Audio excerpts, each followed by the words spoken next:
আসসালামু আলাইকুম।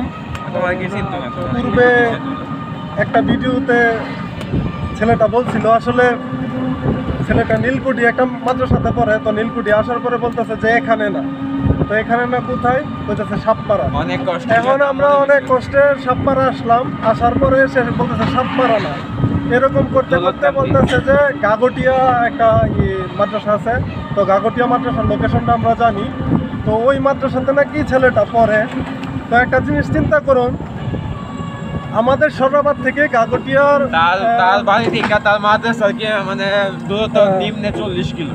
আমাদের সরাবাদ থেকে গাগটিয়ার দূরত্ব হচ্ছে 35 কিলোর মতো। আর তার বাড়ি যেহেতু হচ্ছে আপনার দুলালকান্দি, তো দুলালকান্দি থেকে হচ্ছে 40 কিলো কাছাকাছি প্রায়।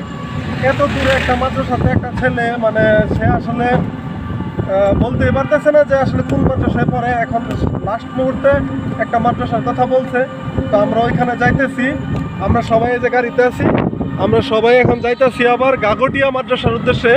তো ওইখানে গিয়ে আমরা খোঁজ নেব, যদি দেখি যে ওইখানে এই ছেলেটা আসলে পড়ে না, তাইলে আমরা বিকল্প চিন্তা করব হচ্ছে আসলে তার বাড়ি কোথায়, তার বাড়িতে নিয়ে যাওয়ার চিন্তা করব। আমরা আসলে রাত এখন প্রায় 7:30 পৌনে 8টা বাজে গেছে।